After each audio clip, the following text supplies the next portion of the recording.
Primera de Corintios, capítulo número 11. Vamos a continuar el discipulado sobre la madurez del creyente.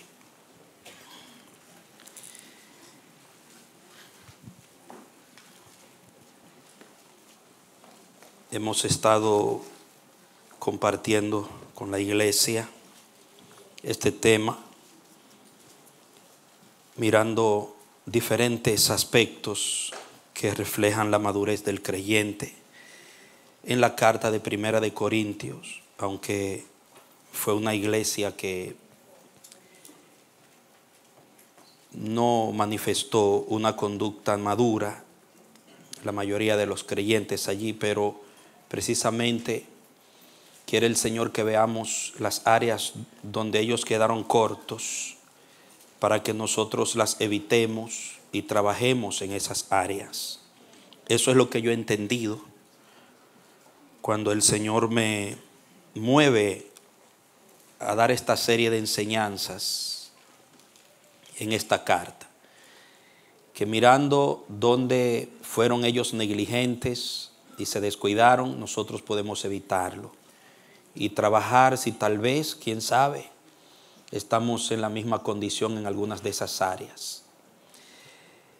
Hemos visto varios temas en cada capítulo, estamos avanzando, estamos en el capítulo 11. Vimos primero la madurez frente a la presión social. Vimos también la madurez en el discernimiento espiritual. Pasamos a través de la madurez en lo corporativo, que tiene que ver con la iglesia como un cuerpo, una mentalidad de cuerpo, de unidad, de familia.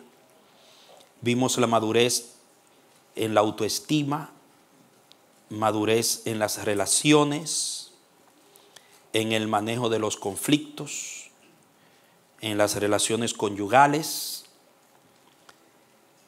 madurez de la conciencia, madurez para cumplir la comisión de Cristo, madurez para permanecer firmes, madurez para evitar las contiendas.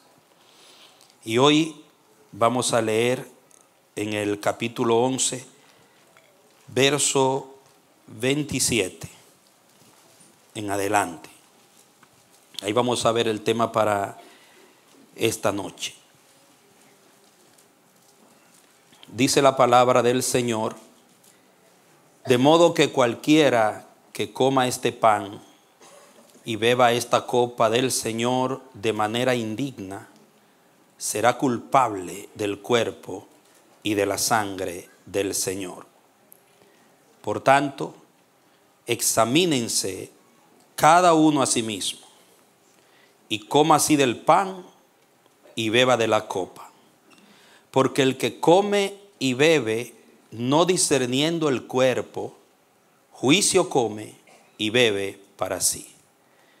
Por eso hay entre ustedes muchos enfermos y debilitados, y muchos duermen. Pero si nos examináramos bien, marque esa palabra, si nos examináramos bien a nosotros mismos, no se nos juzgaría. Pero siendo juzgados, somos disciplinados por el Señor, para que no seamos condenados con el mundo. Así que, hermanos míos, cuando se reúnan para comer, espérense unos a otros. Si alguien tiene hambre, coma en su casa, para que no se reúnan para juicio. Las demás cosas las pondré en orden cuando llegue. La Santa Cena. Miren que el pan y el vino lo vemos como unas galletitas allí y una copita de vino, pero hay un poder grande en eso. Es imposible leer esta porción sin discernir que hay un poder en esa celebración de la iglesia. Son pan y son vino, pero hay una impartición muy seria en la participación de la cena del Señor. porque las cosas que Dios hace siempre tienen un motivo trascendente, impactante y eterno. Dios no hace nada por perder el tiempo.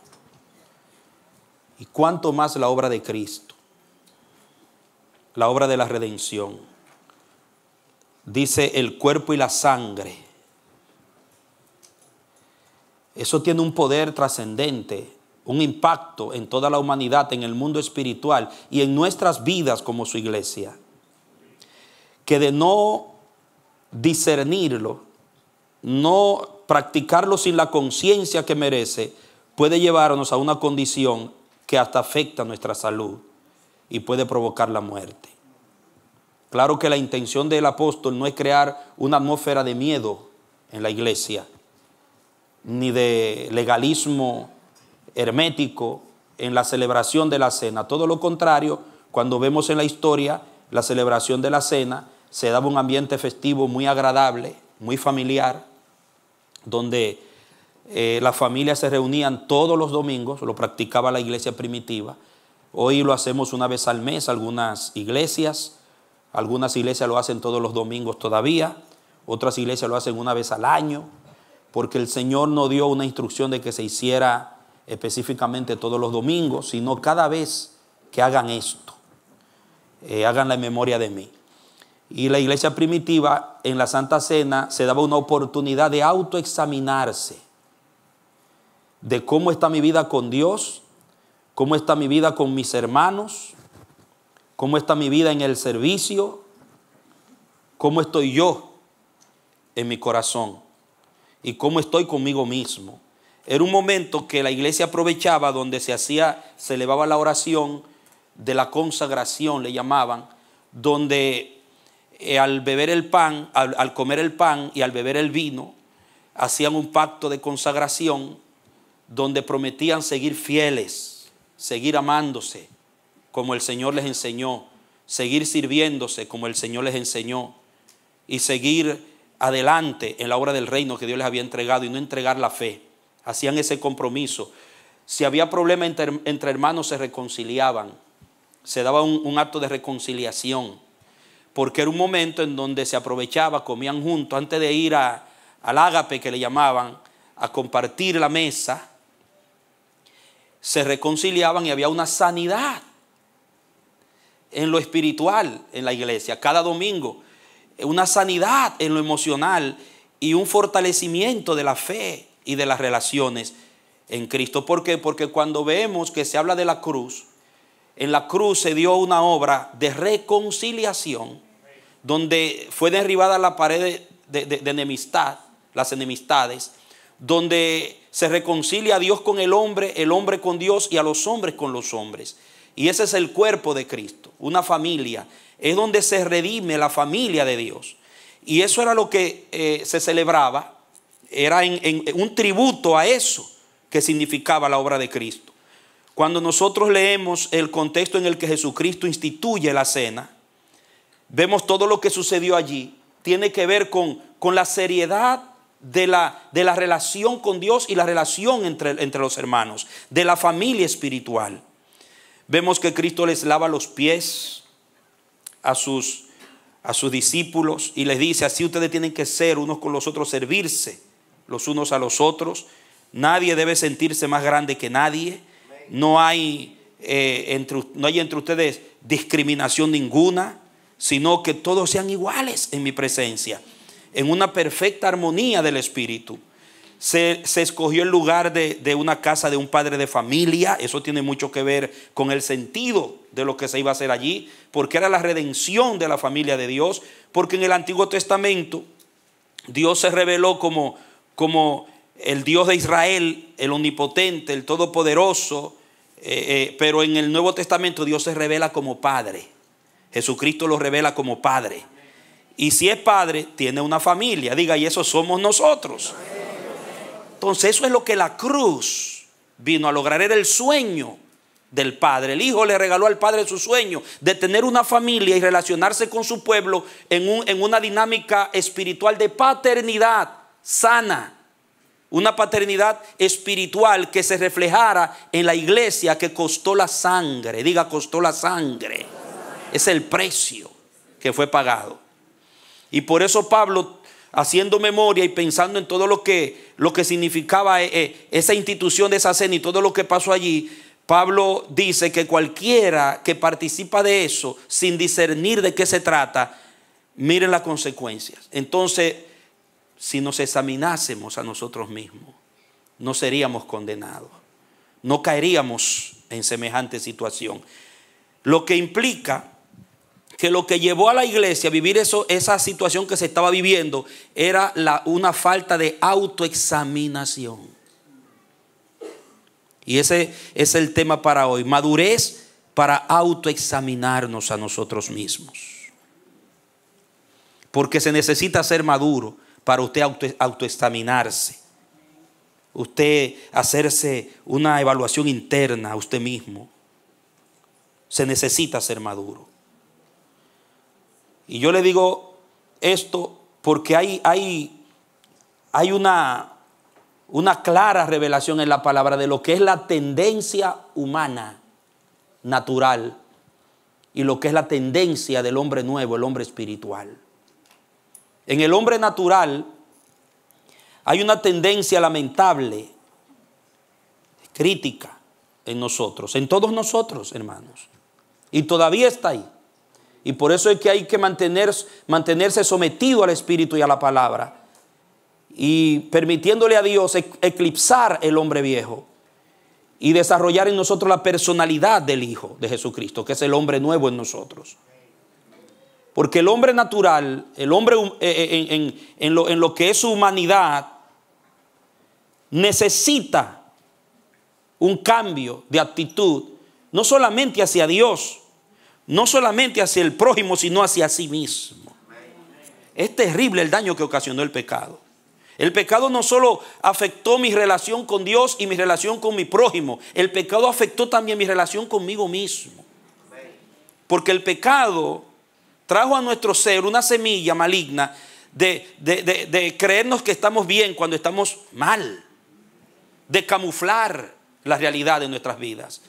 Por eso hay en nosotros una tendencia a ser muy ligeros en examinar y condenar a otro, juzgar a otros. Es una tendencia natural. Somos muy ligeros en examinar a los demás. Yo quisiera que someter a prueba hoy su corazón, de que usted escuche esta enseñanza sin pensar en nadie, sino solo en usted mismo. A ver si puede. A ver si podemos. Hay una ligereza en examinar, evaluar a otros, condenarlos. Y también somos renuentes a ser examinados o evaluados. Una tendencia triste. No nos gusta que nos evalúen, no nos cae muy bien que nos critiquen, que nos corrijan. Amado, y está en todos nosotros, porque es una tendencia con la cual el Espíritu de Dios está trabajando. Y por eso Jesús habló de una manera muy marcada sobre esto. ¿Por qué? Porque Jesús pudo vivir en carne viva en su tiempo la manifestación de un pueblo, de una sociedad perfeccionista inflexible. Un perfeccionismo inflexible les rodeaba. Y por el otro lado, un legalismo insensible rodeaba a Jesús. Y él tuvo que lidiar y enseñar a sus discípulos que ustedes tendrán que ser diferentes. Tienen que aprender a ser sinceros primero con ustedes mismos. No pueden ser igual. Por eso habló que si su justicia no sobrepasaba la de los escribas y los fariseos, que eran hipócritas, no podrían heredar el reino de Dios. Ustedes tienen que ser personas sinceras primero con ustedes mismos, para que puedan ser usados para traer a la tierra el reino de Dios. Porque era una sociedad envuelta esclavizada por un perfeccionismo inflexible y por un legalismo insensible. Por ejemplo, en Lucas 6, vaya conmigo a Lucas 6.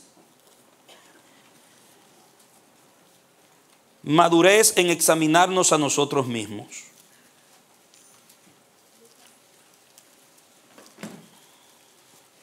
Dice la palabra, voy a leerlo, usted puede escucharme. Lucas capítulo 6, verso 37. No juzguen y no serán juzgados, no condenen y no serán condenados, perdonen y serán perdonados. Den y se les dará medida buena, apretada, sacudida y rebosante, se les dará en su regazo, porque con la medida con que miden, se les volverá a medir. Entonces les dijo una parábola. ¿Acaso puede un ciego guiar a otro ciego? ¿No caerán ambos en el hoyo? El discípulo no es superior a su maestro, pero cualquiera que es plenamente instruido será como su maestro. ¿Por qué? Mire la palabra. ¿Por qué? ¿Por qué? Miras la brizna de paja que está en el ojo de tu hermano, pero no ves la viga 4x4. Los carpinteros saben lo que es una viga 4x4. La viga que está en tu propio ojo. ¿Cómo puedes decir a tu hermano, hermano, deja que yo saque la brizna de tu ojo, sin que mires la viga que está en tu ojo? ¿Y qué dice ahí? Hipócritas. Hipócritas. Saca primero la viga de tu ojo, y entonces verás bien para sacar la brizna que está en el ojo de tu hermano. ¿Cuál es la diferencia entre una viga y una brizna? Una pajita en el ojo del hermano, y quien está pretendiendo sacarle la pajita tiene la visión distorsionada, su propia visión, porque la viga que tiene no lo deja ver bien. O sea, ¿por qué ve la brizna más grande que su viga? Porque su visión está distorsionada por su propia condición. Por eso empieza diciendo, un ciego no puede guiar a otro ciego. ¿Quién puede ver bien con una tremenda viga en sus ojos? Entonces usted va a notar que la tendencia humana es que el más imperfecto es el que más anda perfeccionando a otros. Es una tendencia. Usted se va a dar cuenta en las experiencias vividas que personas que han sido inflexibles y hostiles con ciertas conductas de otras personas, después se descubre que son 3 veces peores que ellos, que las personas que siempre estaban ahí. Era la viga que tenían, hermano. Y Jesús sabe lo que está diciendo. Él pasó a través de esa cultura humana. Él bregó con eso en carne viva. Y la cruz tiene un propósito de corregir eso en la iglesia. De que en la iglesia no hayan hipócritas. Que seamos sinceros, porque solamente es sincero el que primero se corrige a sí mismo para entonces tener autoridad para corregir al otro. El que primero saca la viga que tiene en su ojo para entonces ayudar a su hermano a sacar la brizna, la pajita. Pero para eso, diga conmigo, se necesita madurez. El inmaduro, usted no le puede tocar la pajita a un inmaduro, mucho menos la viga.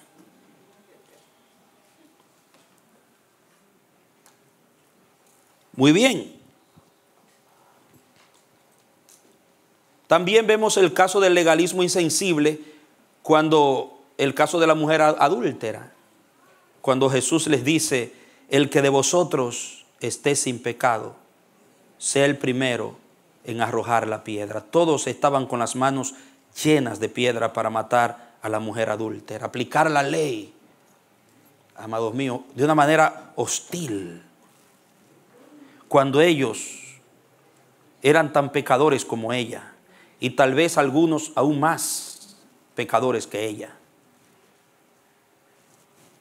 El legalismo también fue enfrentado. Pablo dice en Romanos 2, dice a los judíos, a los judaizantes, que mire, vamos a leerlo para que usted vea. A mí esa lectura de Pablo me confronta y me gusta mucho. Vaya a Romanos capítulo 2.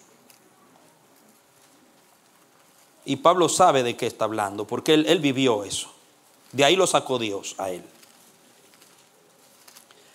Romanos 2, verso 17.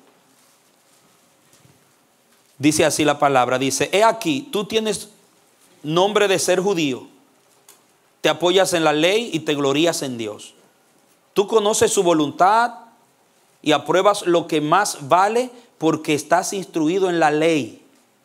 Tú estás persuadido de que eres guía de los ciegos, luz de los que están en tinieblas, instructor de los que no saben, maestro de niños, teniendo en la ley la completa expresión del conocimiento de la verdad. Tú, pues, que enseñas a otro, no te enseñas a ti mismo. Es una ironía, un lenguaje irónico. Pablo está usando el recurso de la ironía. Tú que enseñas a otro, ¿no te enseñas a ti mismo? Note bien. Tú que predicas contra el robo, ¿robas? Tú que hablas contra el adulterio, ¿cometes adulterio? Tú que abominas a los ídolos, ¿cometes sacrilegio? Tú que te jactas en la ley, ¿deshonras a Dios con la infracción de la ley? Porque como está escrito, el nombre de Dios es blasfemado por causa de ustedes entre los gentiles. O sea, prácticamente Pablo lo que les está diciendo es: ustedes que andan cambiando el mundo y perfeccionando el mundo son peores que ellos. El mismo caso. Y Pablo fue uno, que Pablo obligaba a los cristianos a blasfemar, a maldecir a Jesús, cuando no se le había revelado Jesucristo. Era hostil, legalista, hasta que la viga que tenía en los ojos se le cayeron, las escamas. Ahí todo cambió. Importante entender esto, porque se trata de una tendencia. Se trata de una incapacidad con la cual Dios está bregando en nosotros. Y si nosotros creemos que somos mejores que los otros, va a ser difícil la obra para el Espíritu Santo y para la palabra en nuestras vidas. Si no aprendemos, como dice Pablo, a examinarnos a nosotros mismos, entonces seremos juzgados de una u otra manera.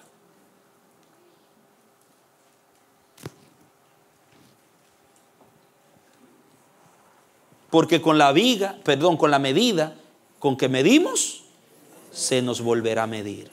Lo dijo el maestro. Yo entiendo que cuando usted está corrigiendo una deficiencia en alguien y usted tiene esa deficiencia o algo peor, entonces usted tiene una cuota por la suya y por la de la persona que usted está juzgando.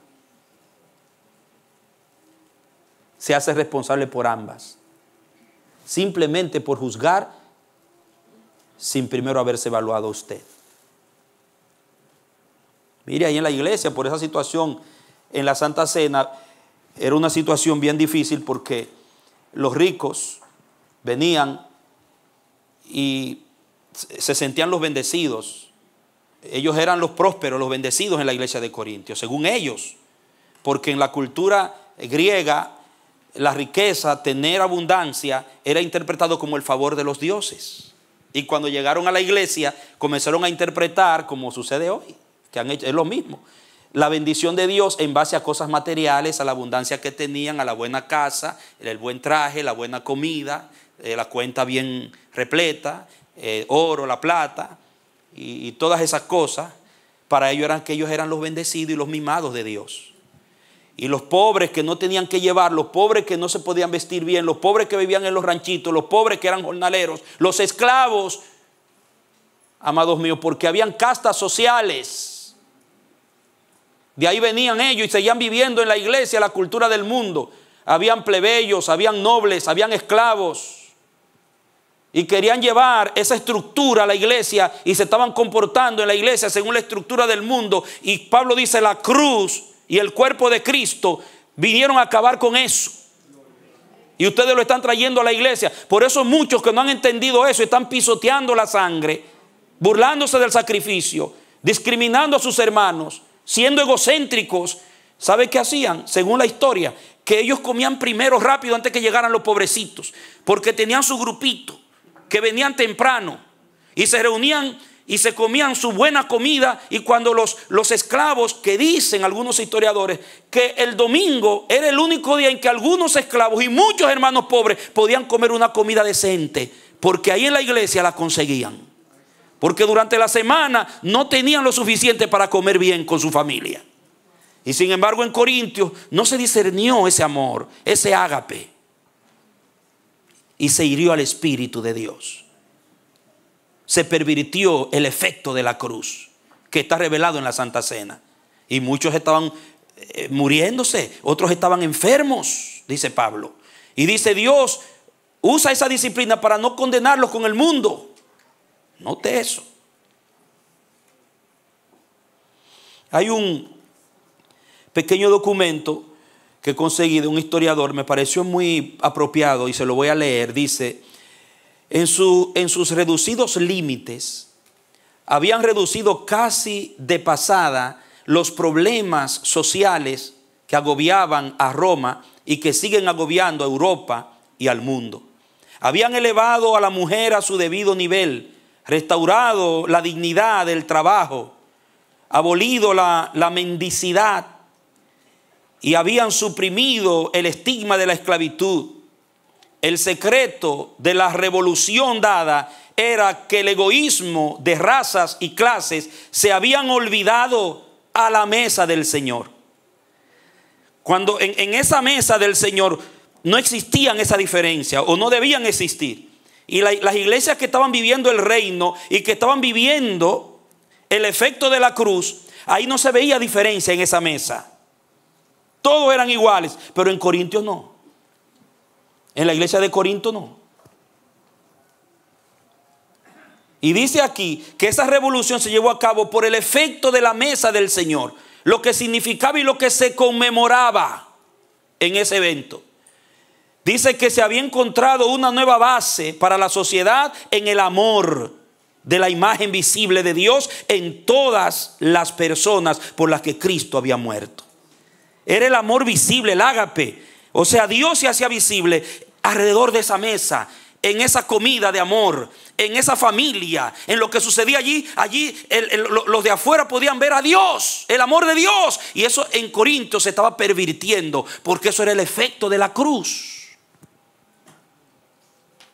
Cuando nosotros, por cualquier razón, pervertimos lo sagrado, lo que tiene que ver con el amor puro de Dios, con el carácter y la revelación divina en su iglesia, y en lugar de ser instrumentos de bendición, de edificación, de crecimiento, de inspiración, de salud para nuestros hermanos, nos convertimos en tropiezo. Somos egocéntricos, discriminadores, y traemos esa cultura del mundo de las diferencias a la iglesia. Estamos pecando contra el cuerpo de Cristo.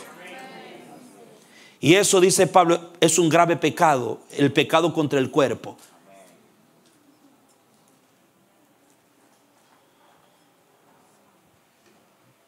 Amados, por eso dice, si ustedes se examinan a sí mismos y se dan cuenta en lo que está pasando, no serían condenados. Amados, imagínense una comunidad gobernada solamente por el amor de Dios. Imagínense en una comunidad sin crítica, sin condenación, sin prejuicios, sin diferencia, sin discriminación, sin clasismo. Eso debió ser la iglesia. Eso fue lo que Cristo aspiró cuando murió en la cruz. Eso fue lo que Cristo enseñó a los discípulos cuando instituyó la cena y hasta se lo ilustró lavándole los pies. Dice Juan 13 que los amó hasta el fin. Amado. Y Pablo dice, ese es el cuerpo de Cristo. Bendito sea el Señor. Entonces, diga conmigo, es necesario que sea deshecha esa humana tendencia. Hay que madurar para poder evaluarnos a nosotros mismos.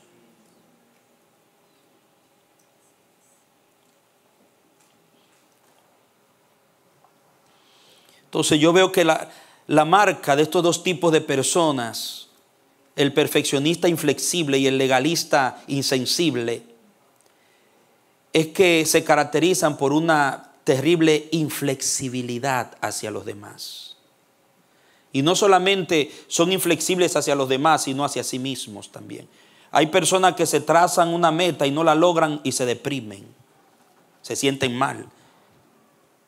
Los perfeccionistas, cuando tienen un sueño, algo que quieren lograr y una circunstancia los priva de eso, se les daña el mundo.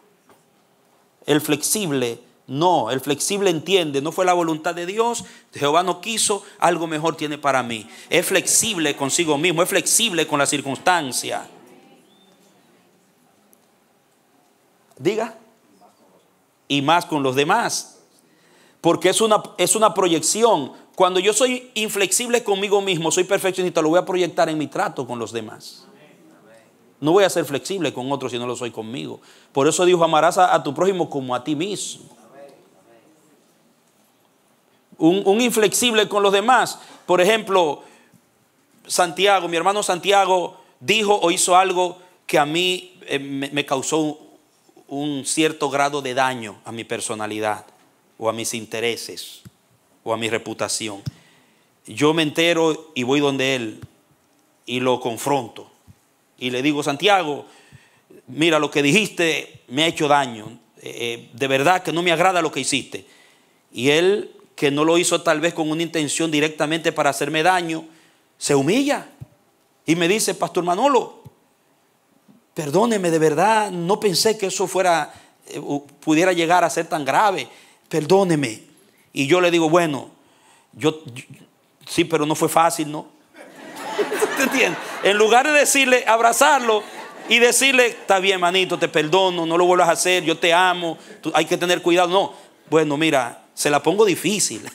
¿Tú entiendes? Él tiene que sufrir un poquito antes de que yo lo perdone. Eso es ser inflexible, hermano. Bueno, yo tengo que orar. Si el inflexible se inventa algo para mostrar que es duro, que no, para demostrar, reivindicarse antes de perdonar. ¿Le cuesta? No, eso ahí, ok, está bien, te perdono, que Dios te ayude la próxima vez, lo que sea, pero volvemos igual y nos abrazamos y ya, eso pasó, eso es madurez. Ahora, ¿qué me llevará a mí a actuar así con Santiago? Si yo lo perdono, nos abrazamos y eso se olvida. Madurez, porque yo sé que yo también he fallado muchas veces y que tal vez yo pueda un día fallarle a él también. ¿Usted me entiende?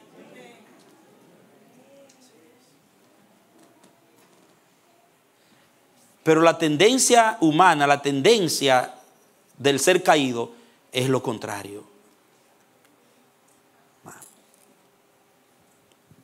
La inflexibilidad. Entonces, la falta de autoexamen, escuche esto, la falta de autoexamen en una persona es señal de inmadurez.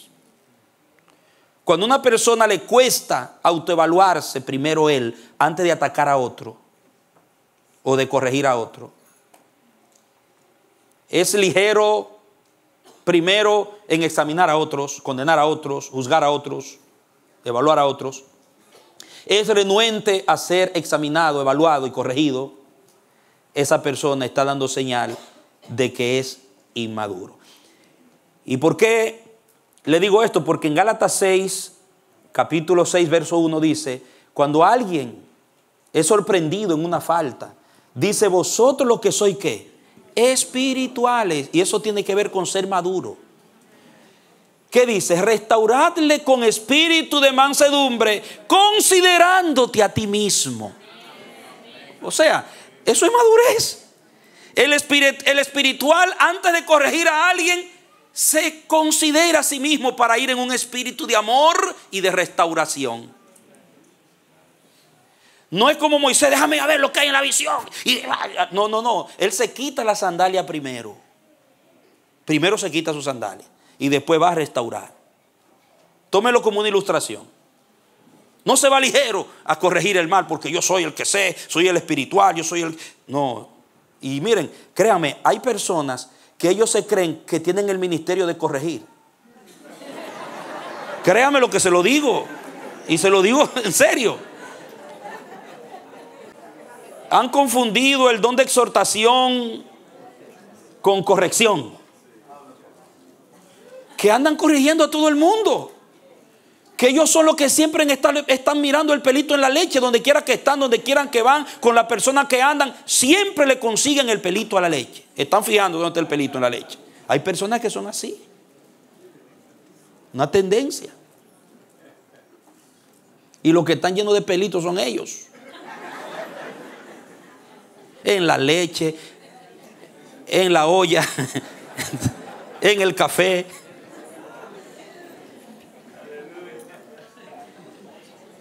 Bien, entonces, esa falta de autoexamen es una evidencia de inmadurez. Ahora, hay una pregunta que se levanta. Yo cuando estaba en la palabra,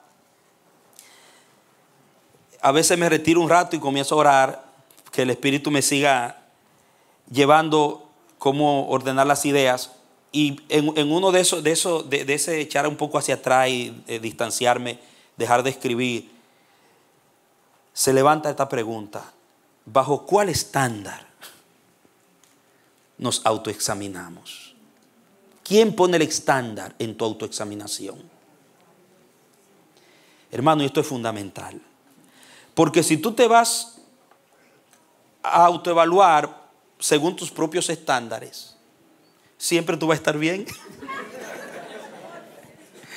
Nunca tú vas a estar equivocado según tus estándares.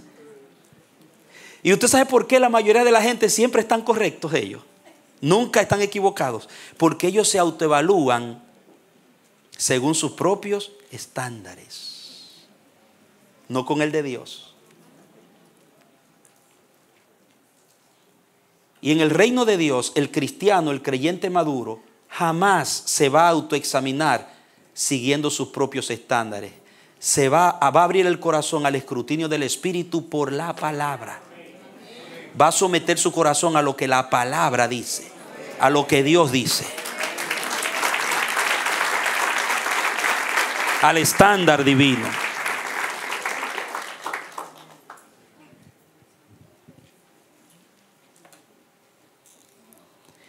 Hay un ejemplo poderoso. Vaya conmigo a 2 de Samuel capítulo 12. Ustedes saben lo que pasó con David, el hombre que era conforme al corazón de Dios. Cometió un error muy grave, y fue tan grave que hoy y hasta que Cristo venga, eso ha permanecido como una mancha, un punto negro en la excelente carrera de David. El caso de Betsabé. 2 de Samuel 12. Sí, 12, hermano. Dice la palabra: el Señor envió a Natán a David, y al venir a él le dijo: habían dos hombres en una ciudad, el uno rico y el otro pobre. El rico tenía numerosas ovejas y vacas, pero el pobre no tenía más que una sola corderita que él había comprado y criado, que había crecido junto con él y sus hijos. comía de su pan, bebía de su vaso y dormía en su seno. La tenía como a una hija. Pero un viajero vino al hombre rico y éste no quiso tomar una de sus ovejas o de sus vacas para guisarla para el viajero que le había llegado, sino que tomó la corderita de aquel hombre pobre y la guisó para el hombre que había venido a él. Entonces se encendió. Mire, ni lo dejó terminar David. Vaya notando. Míreme acá, mire. ¿Qué fue lo que vino a David? Diga, una palabra de Dios. Porque el profeta Natán vino, fue Dios que lo trajo y lo trajo con una palabra.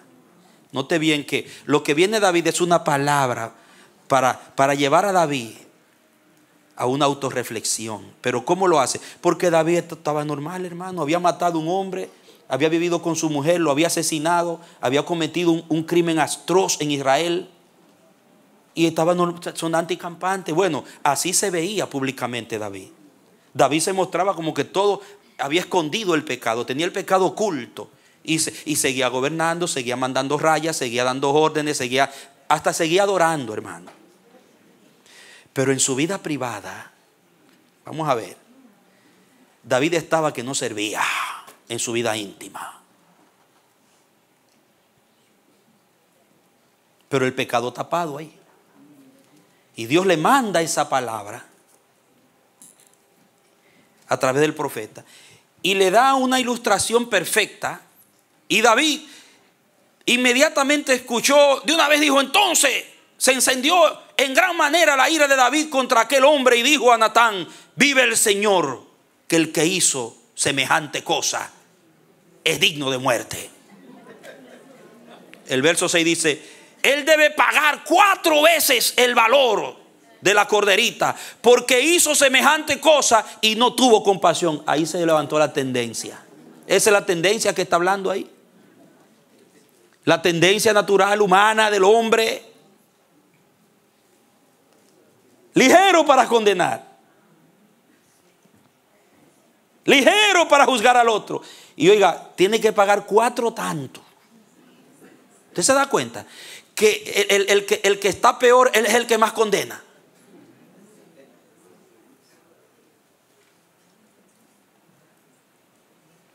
Y entonces, ¿cuál fue la respuesta del profeta? Entonces Natán dijo a David, tú eres ese hombre. Imagínese. Y usted lee el verso 13, después que Natán le dijo cómo Jehová se sentía por lo que él había hecho y lo que Jehová había determinado. En el 13 dice, David respondió a Natán, he pecado contra el Señor. He pecado contra el Señor. Pero ahora reflexiona, diga, porque fue confrontado.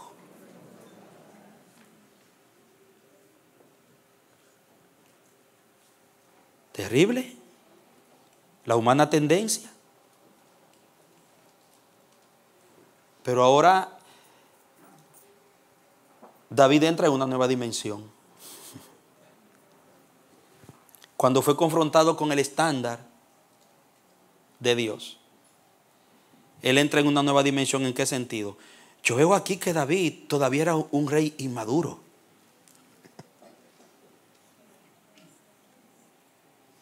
Estaba en un nivel de posición honrosa. Era un rey admirado. Muchos éxitos en su carrera militar, en su gestión gubernamental. Dios estaba con él.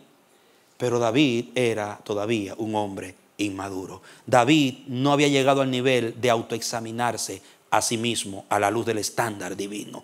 Un hombre, una mujer son verdaderamente maduros cuando son capaces de reconocer sus propios errores sin que nadie tenga que estarlo presionando, sin que nadie tenga que acusarlo con nadie. Usted en su intimidad con Dios, usted se encierra con Dios, usted se mira al espejo de la palabra y usted se dice a sí mismo, estoy mal, Señor, ayúdame, Padre. No está peleando con otros, no le está tirando la culpa a los otros, no está condenando a los otros, no está proyectando su problema sobre el otro. Usted está metido con Dios, autoexaminando sus escondrijos del corazón. Eso es madurez. Y David no había llegado hasta ahí. Tenía el pecado escondido. terrible problema en su interior. Amado, y cuando usted se lee un Salmo 32, vaya al Salmo 32, que es un producto de esta situación. No solo el 51, el 32 también. Dice: bienaventurado aquel, después que él confesó y gracias que recibió el estándar, se sometió al estándar de Dios. Dice: bienaventurado aquel cuya transgresión ha sido perdonada y ha sido cubierto su pecado. Bienaventurado el hombre a quien el Señor no atribuye iniquidad y en cuyo espíritu no hay engaño. Mientras callé, se envejecieron mis huesos en mi gemir todo el día, porque de día y de noche se agravó sobre mí tu mano. Mi vigor se convirtió en sequedades de verano. Mi pecado te declaré y no encubrí mi iniquidad. Dije: confesaré mis rebeliones al Señor, y tú perdonaste la maldad de mi pecado. Diga: el único pecado que Dios no perdona es el que no se admite.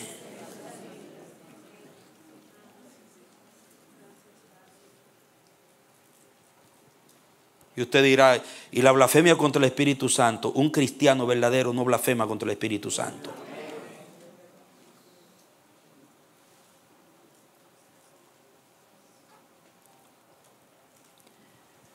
Mientras él se cayó y estaba escondiendo el asunto, no servía. Claro, la corona en la cabeza, el manto del real, normal entre el pueblo, las reuniones, todo seguía normal, pero en su vida íntima estaba destruido. Hay textos que dicen que él empapaba su cama con lágrimas, porque sabía que estaba mal. Pero no había sido capaz de autosentarse, tomar un alto, una vacacioncita para autoevaluarse. Diga conmigo: hay veces que necesitamos una vacacioncita para autoevaluarnos. Dejar el trajín, el vaivén, el afán, el activismo y meternos con Dios.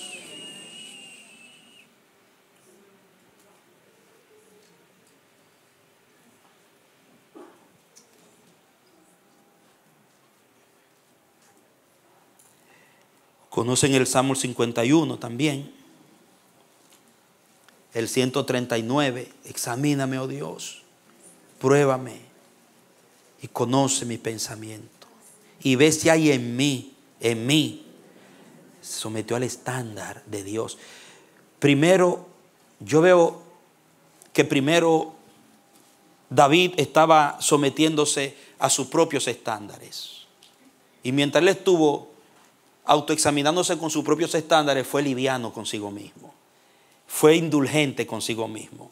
Y esa es la tendencia que tenemos nosotros. Cuando usted juzga sus hechos y su situación, evaluando su condición bajo sus propios estándares, usted es indulgente con usted mismo. Pero cuando usted con un corazón sincero se abre a la palabra de Dios, cuando usted recibe la voz del profeta como voz de Dios, cuando usted se humilla ante lo que Dios dice, usted ya no es indulgente con su maldad. Usted la confiesa tales cuales son y se aparta de ellas. Y pide perdón a quien tiene que pedirle perdón también.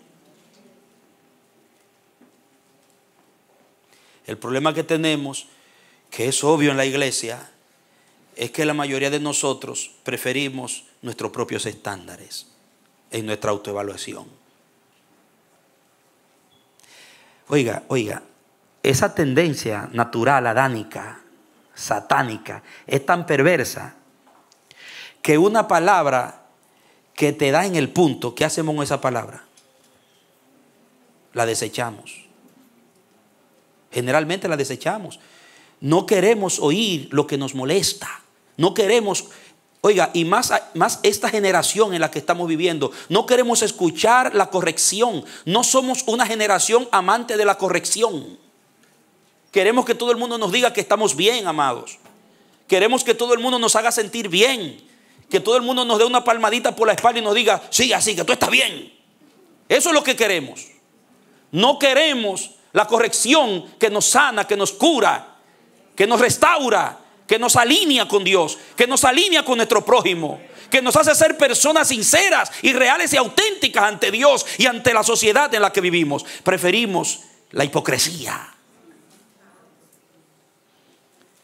Amados, Y así estaba David, hasta que fue confrontado con el estándar de Dios, no con el de él.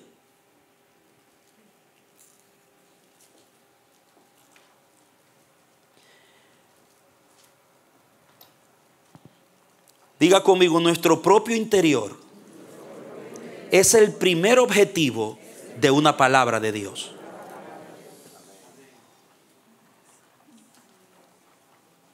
El primer objetivo de una palabra de Dios dada a mi vida no es mi hermano, no es mi esposa, no es mi hijo, no es mi vecino, es mi corazón. Pero la tendencia del hombre caído, lo primero que hace, eso les viene bien a fulano. Esto les, ay, si fulanito estuviera aquí.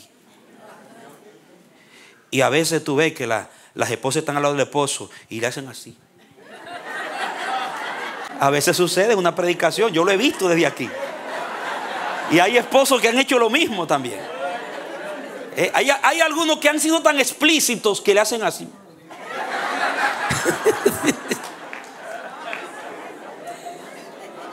Yo no sé qué pasa en la casa después del culto, pero se están tirando ahí, mire, uno al otro la pelota, si mira ahí.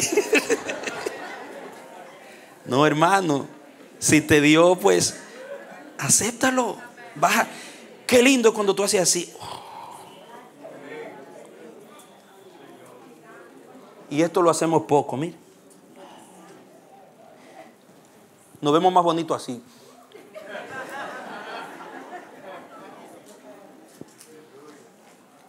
¿Usted se imagina cuando Natán le dice a David, tú eres ese hombre? Yo le he dicho la historia de la ancianita que tenía la mala costumbre cuando el pastor predicaba. Para los nuevos que no conocen la historia. Que el pastor soltaba una aplicación y la ancianita decía, ese para fulanito. Y venía otra aplicación, ese para fulanito también. Y tenía una lista, hermano, venía. Y en una el pastor soltó una que le dio duro. Y dice, ¡ay! Ese para mí. Ese para mí.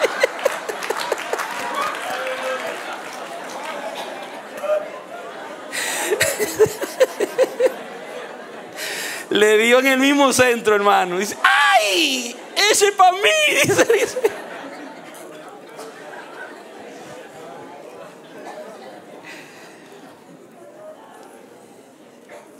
Hebreos 4:12.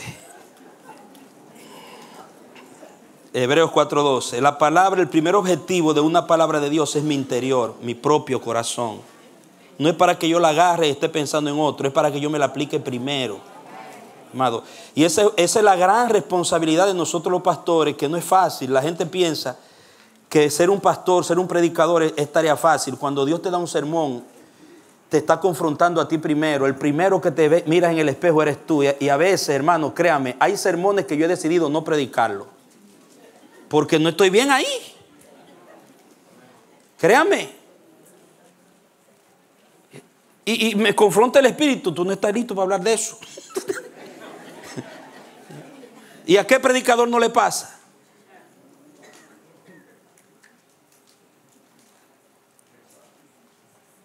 Hasta que el Espíritu trabaja y nos lleva al nivel de que estamos viviéndolo y entonces lo predicamos. O estamos tratando muchas veces de vivirlo también, porque estamos lejos de ser todavía perfectos. Estamos esforzándonos igual que ustedes en dar la medida.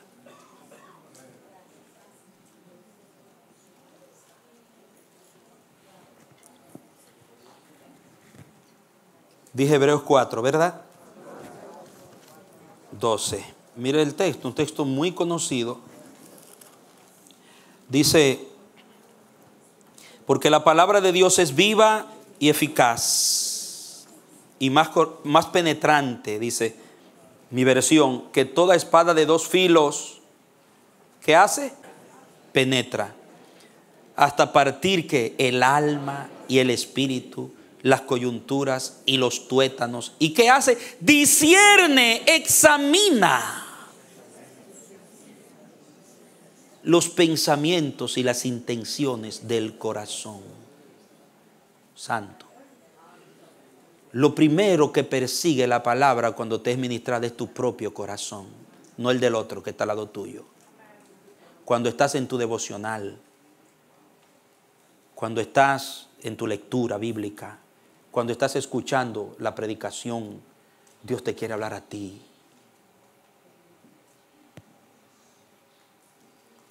Ustedes recuerdan cuando Pedro le dijo a Jesús: Señor, mira que el otro, aquel a Juan, dice que aquel que sígueme tú, porque esto es contigo, esto entre tú y yo. Yo tengo lo de él, aparte de lo tuyo. Eso es una paráfrasis de estilo Manolo, no, pero más o menos así es que dice.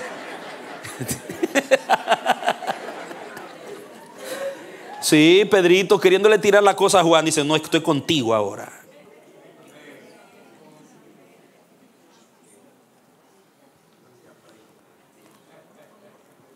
Entonces el Señor, cuando te envía la palabra, está persiguiéndote a ti. Quiere primero obrar en ti. Santiago capítulo 1. Santiago 1. Es un pasaje también que a mí me toca mucho siempre que lo leo. Es uno de mis pasajes favoritos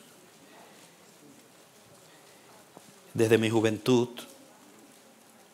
23.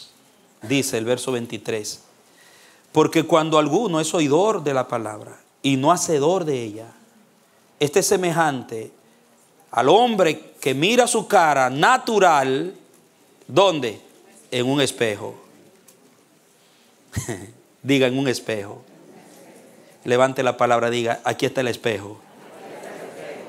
¿Usted sabía que su Biblia es su espejo?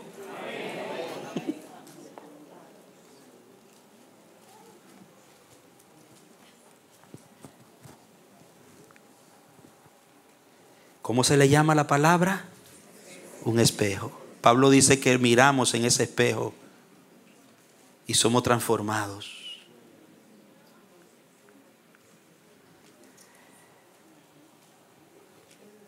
Siga leyendo.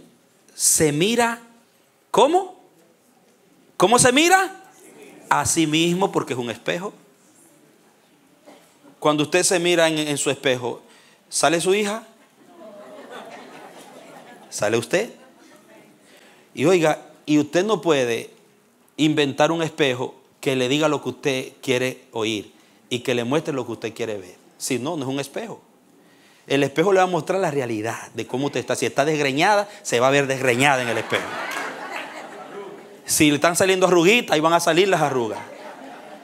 Al menos que se ponga un maquillaje, ¿entiende?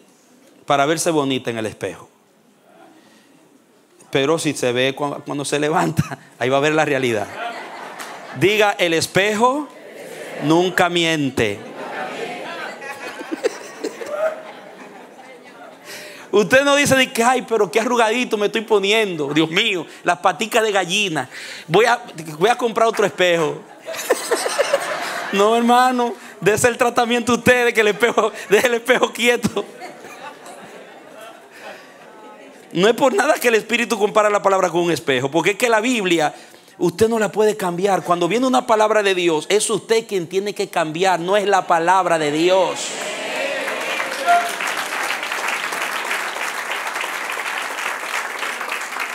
Te va a decir la realidad a ti primero, porque el espejo se mira a sí mismo. El primer objetivo de un mensaje soy yo mismo.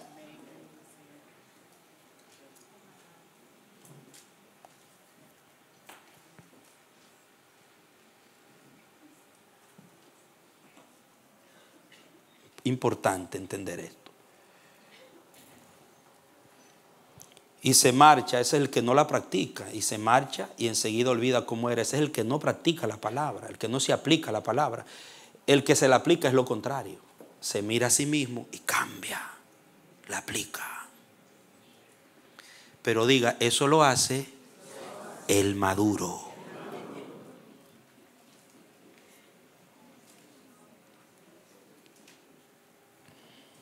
El maduro. Y Primera de Juan 3, ahí mismo, cerquita. Verso 19, el contexto ahí. En esto sabremos que somos de la verdad y tendremos nuestro corazón confiado delante de Dios. En caso de que nuestro corazón nos reprenda, mayor es Dios que nuestro corazón. Repítalo, diga, mayor es Dios que nuestro corazón. Y Él conoce todas las cosas. Amados, si nuestro corazón no nos reprende, tenemos confianza delante de Dios. Pero dice que mayor es Dios que nuestro corazón. ¿Por qué? Porque tu propio corazón te puede decir lo que tú quieres oír. Engañoso es el corazón y perverso más que todas las cosas. ¿Quién lo conocerá? Dice Dios que escudriña la mente y el espíritu. Entonces, tú tienes que buscar el estándar mayor que tu corazón, que es la palabra de Dios, para que tú tengas confianza. Yo no puedo evaluarme de acuerdo a mi propio corazón. Yo tengo que evaluarme de acuerdo al corazón de Dios revelado en su palabra. Alinear mi corazón al de Él. Dice Juan. Repítalo, mayor que mi corazón es Dios. O sea que quien te va a decir siempre la verdad, tu verdadera condición, y te va a restaurar y te va a ayudar, es Dios. Su palabra. No hay que tenerle miedo a la palabra. Un hijo verdadero de Dios no debe tenerle miedo a la palabra, a ser confrontado, a autoevaluarse a la luz del estándar divino. Jamás, amado. Repita conmigo, diga, el Espíritu Santo siempre, diga siempre, limpiará primero la vasija que se propone usar.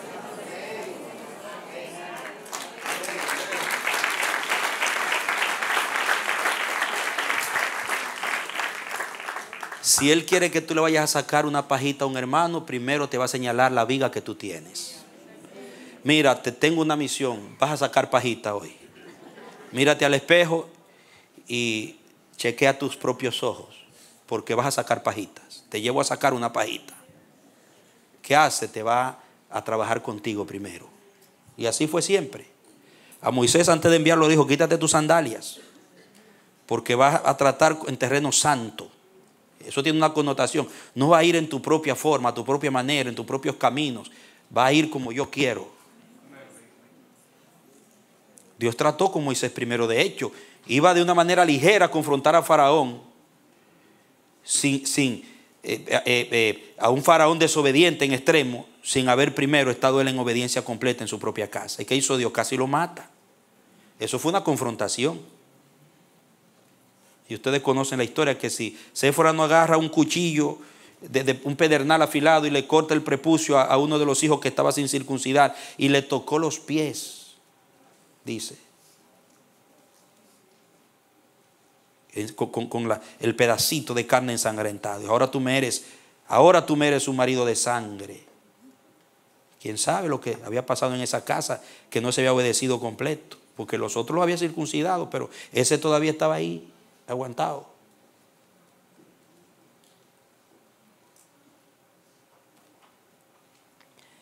Siempre Dios va a limpiar primero la vasija que Él se propone usar.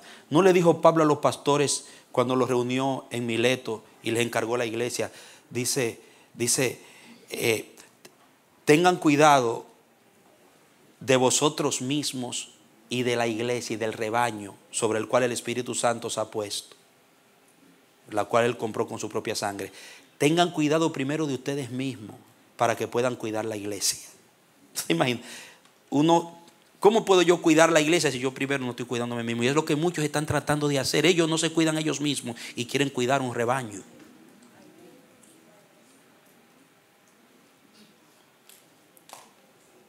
No es fácil. A Timoteo le dijo, ten cuidado de ti mismo y de la doctrina. O sea que si no maduramos en esta área, será muy difícil tratar correctamente primero con Dios, No puedo tratar correctamente con Dios primero si no maduro en esta área de evaluarme a mí mismo, de someterme al criterio del estándar divino, de ser liberado de esa tendencia a rehuir la confrontación, rehuir la corrección, evitar ser evaluado. Y ligero para evaluar, sí. Si eso no cambia en mí, yo no podré tratar bien con Dios, no podré tratar bien con mi prójimo, no podré tratar bien con las cosas sagradas. Mira cómo estaban tratando algo tan sagrado como la Santa Cena y con sus hermanos. Ese ágape santo, cómo lo estaban dañando por no evaluarse a ellos mismos. Creían que estaban bien, eran los bendecidos. Vamos a tratar mal con nuestro ministerio, porque la primera condición que plantea después de la consagración personal primero en Romanos 12, para tú poder servir y fluir en los dones y en la gracia del Espíritu, es no tener un más alto concepto de ti mismo que el que debes tener. Y eso, ¿cómo yo evito eso? Evaluándome, siendo humilde conmigo mismo y reconociendo donde he fallado, de que soy tan imperfecto como mi hermano y necesito depender de la gracia como mi hermano para poderle ministrar la gracia. Eso fue lo que pasó con la iglesia de Corinto, que ellos funcionaron malísimo en el servicio, mal manejaron los dones, mal manejaron la iglesia, se entregaron al desorden y respetaron la autoridad, se entregaron a las pasiones, porque no eran suficientemente maduros para autoevaluarse y decir estamos mal.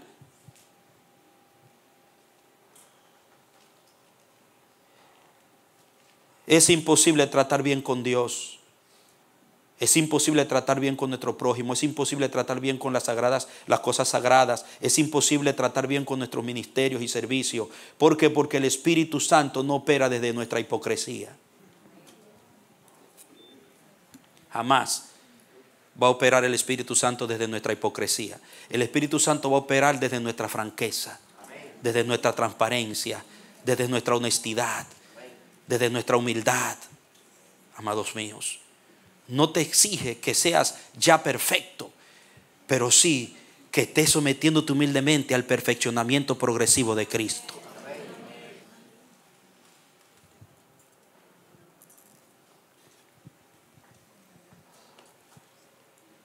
Entonces concluyo. Cuando somos maduros, todo juicio, toda crítica empieza por mí mismo primero. ¿Escuchan? Cuando yo soy madura espiritualmente, todo juicio, toda crítica primero empieza por mí. Me critico a mí mismo primero. Si yo veo que Benjamín está cometiendo un fallo, antes de yo ir a corregirlo, yo tengo que sentarme con Dios, orar y decir, Padre, ¿estoy yo haciendo lo mismo o estoy yo en algo peor que eso?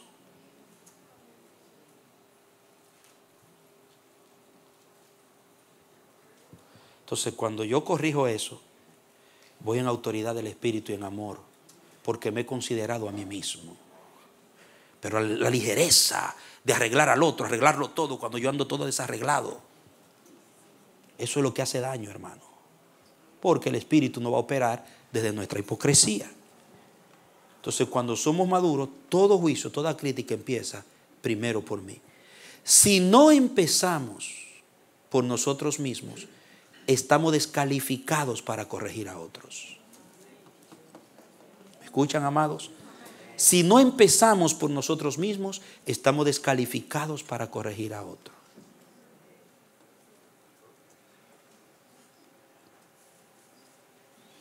Diga, toda solución verdadera empieza en un corazón verdadero.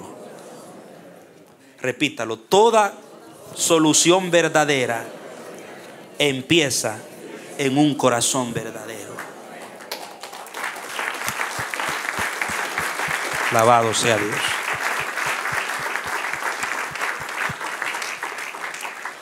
Y saben que el objetivo no es yo ir ahora a meterme con Dios, autoevaluarme. a mirarme al espejo para yo estar bien, para así poder arreglar a otro. No, no, hermano, tampoco así. Porque es una intención insana, ¿no? Que yo trate de estar bien para yo poder arreglar lo que está malo. No, no, usted debe de estar bien porque usted fue llamado a eso. Es la imagen de Jesús y es lo que le agrada al Padre. Porque Dios quiere que Él como Padre, que sus hijos sean como Él. Dele un aplauso al que vive. Aleluya. Aleluya. Reales. Dios es real. Oiga, y es tiempo de que entendamos que Dios no es real de realidad solamente. Que no es un Dios producto de una filosofía, de una idea. No es una idea religiosa, no es solamente eso. Dios es real de que Él es auténtico, es sincero, es puro. No es hipócrita. Eso también está contenido en la palabra fiel. Es un Dios verdadero. Así Él quiere que seamos sus hijos. Gente verdadera. No hay eficacia más grande de la operación del Espíritu en un alma y a través de una vida que cuando son auténticos. Y esa es nuestra batalla diaria.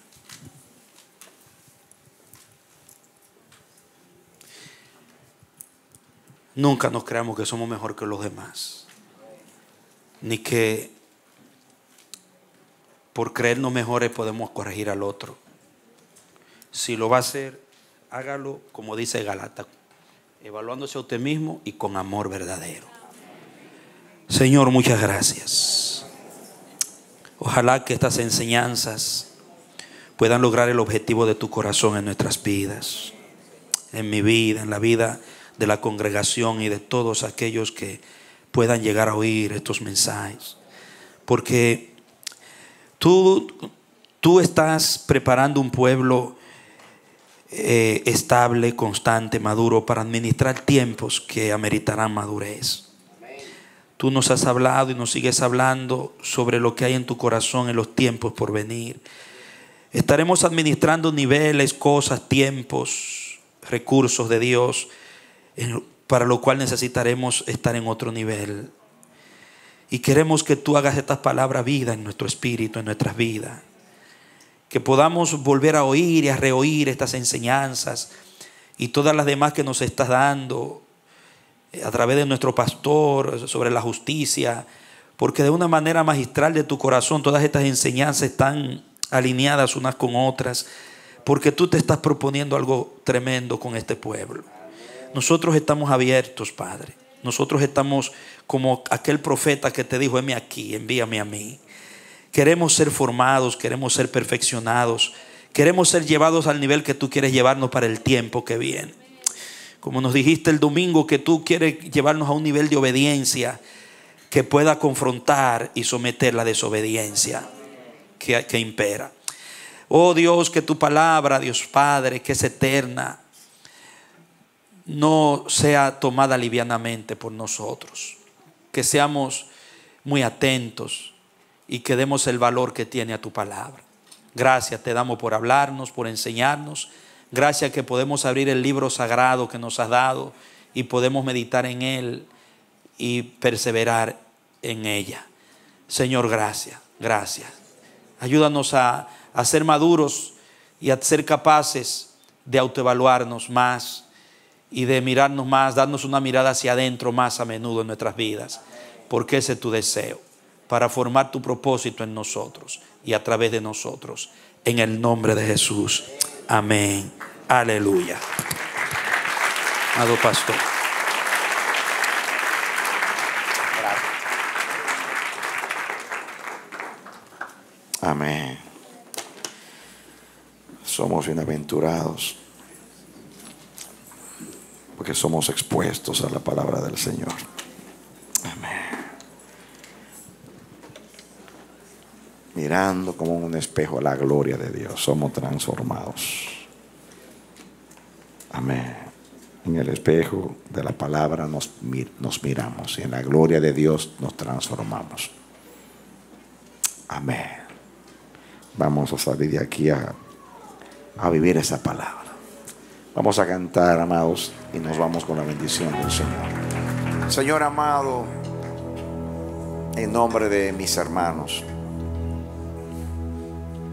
en nombre de todos nosotros, quisiéramos expresar nuestra gratitud por traernos esta noche a adorarte y a realizar nuestro oficio como sacerdote, Señor. Pero gracias también por hablarnos a través de la palabra. Cuánto necesitamos tu palabra, Dios. Gracias te damos. Necesitamos ser confrontados, exhortados. Dios mío, danos ese corazón que reconoce, Señor. Ayúdanos a no convertirnos en abogados de nosotros mismos, en abogados de nuestra carne, en abogados de nuestras debilidades, sino que, Señor, Dios mío, juzguemos como tú juzgas, y lo que está incorrecto podamos tener la sinceridad para reconocerlo, el valor para querer borrarlo y extirparlo de nosotros. El que es de Dios, la palabra de Dios oye, y el que es de Dios ama la perfección, ama la santidad. Eso es temor de Dios, amar el bien y aborrecer el mal. Que aumente nuestro temor, Dios. Guárdanos de nuestras emociones. Es la mayor manifestación de Adán en nosotros, son las emociones. Por eso tu palabra dice que en Adán somos un alma viviente. Las emociones constituyen, es parte del alma. Y a veces por no sentirnos mal, rehusamos el consejo. Por no sentirnos mal, no sentirnos reprendidos o culpables, rehusamos. Oh Dios, nos escondemos en el síndrome de Adán, detrás de los árboles. Señor, ayúdanos, Padre Dios, a amar la corrección, amar la santidad, amar lo que es el bien. Señor, debiéramos de saber que antes predominaba el alma en nosotros, lo adánico, las emociones, y ahora predomina el espíritu, el hombre nuevo. Si sabemos que tenemos un hombre nuevo y que debiéramos de andar en ese hombre nuevo, ¿por qué defender tanto al viejo? ¿Por qué aferrarnos tanto al viejo? ¿Quién es que no sabe que el viejo está viciado y dañado? Todos tenemos un hombre viejo y todos conocemos a ese hombre viejo.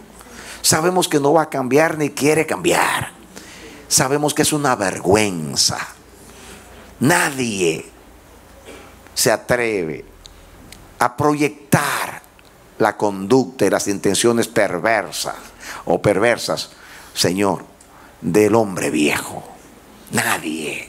¿Por qué defender algo tan indigno que ya Cristo clavó en la cruz? Ayúdanos, oh Dios, a vivir en el hombre nuevo, a anhelar el hombre nuevo, a crecer en el hombre nuevo, a desear y apetecer con ansia divina el hombre nuevo. Que sea Jesús en nosotros. Ayúdanos, Dios. Madúranos. Mientras seamos emocionales, nunca seremos maduros, Señor. Nunca seremos maduros. Por eso la palabra nos ayuda, Señor, a cortar y a separar el alma del espíritu. Hay que separar el alma del espíritu. Porque muchas veces nos confundimos, nos creemos espirituales y somos bien almáticos. Hay que ser espirituales. Y lo espiritual es objetivo. El hombre espiritual no se engaña. Ni busca el engaño, ni quiere el engaño, rehúsa el engaño. El alma, las emociones, siempre quieren sentirse acariciadas, mimadas, atendidas, aplaudidas, aceptadas. Eso no es lo que nosotros somos. Somos un espíritu con el Señor. Si el espíritu de aquel que mora en nosotros habla a nosotros, entonces seremos lo que Él es en nosotros.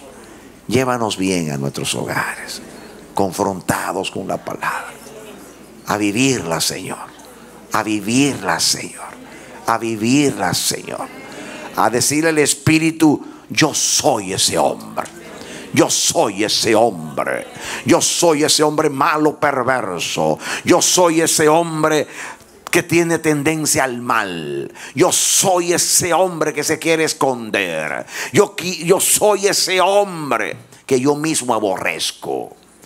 Yo lo clavo con Cristo en la cruz del Calvario. No vivo ya yo, vive Cristo en mí.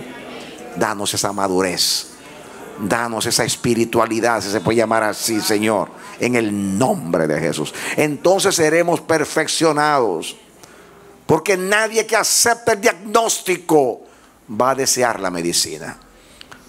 La palabra diagnostica. Por eso con misericordia y verdad se corrige el pecado. Porque la verdad diagnostica y nos dice lo mal que estamos. Y la misericordia es el bálsamo que nos perfecciona y nos corrige. Gracias, oh Dios. Aceptamos el diagnóstico de tu palabra y también la medicina de tu Espíritu. Gracias por hablarnos en el nombre de Jesús. Den un aplauso al Señor, deseando. Amén. Denle un abrazo a su hermano y dígase a sí mismo: mientras sea emocional, nunca seré maduro. Cuando deje de ser emocional, seré maduro. La bendición del Padre, del Hijo y del Espíritu Santo vaya con nosotros, en el nombre de Jesús.